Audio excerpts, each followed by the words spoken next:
where more than 7 million Somalis, including women and children, are in dire living conditions triggered by the devastating drought that hit the country. Now, the newly elected president recently visited the affected area where people are calling for support from the government and humanitarian organizations.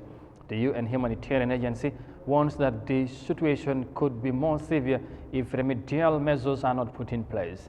Here's more details of that in this report. Habiba Ali is among hundreds of farmers displaced by the devastating drought in Somalia. For the last 4 months, she and her 8 children have been living in this camp for the internally displaced in Baidoa, with no proper shelter, limited food and even water. We urgently need mosquito nets and tents because we don't have shelter as well as clothes. Our condition is very dire. The small contributions we get during the day are not enough. We therefore call for support from the government and aid agencies.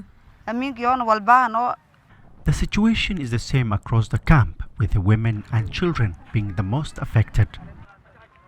To address the situation, President Hassan Sheikh Mahmoud made his trip to Baidoa his first one since taking office, and he appealed for swift international humanitarian assistance. The Special Envoy for Drought Response, Abdurrahman Abshakur, has been tasked by the government with coordination of those efforts.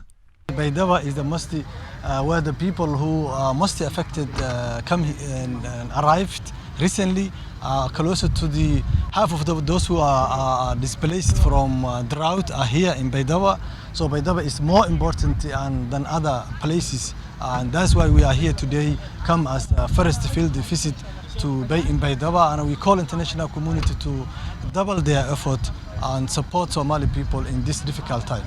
UN humanitarian agencies say the coming months will be very crucial as far as response to drought is concerned, and they are calling for more funding.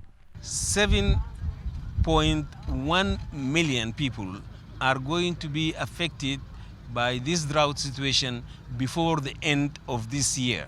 And unless we scale up and step up our response, unfortunately, many people, including at least 330,000 children, will perish before the end of the month of June. So that tells you how dire the situation is. With the limited resources that we have only been able between the months of January and April to reach 2.4 million out of all those in need of humanitarian assistance. The main reason why Somali government is giving special attention to this part of the region as far as drought response is concerned is because this is agricultural rich region that has been feeding this country for years. But in the past 4 years, these farmers you see behind me in makeshift have not harvested due to delayed rains.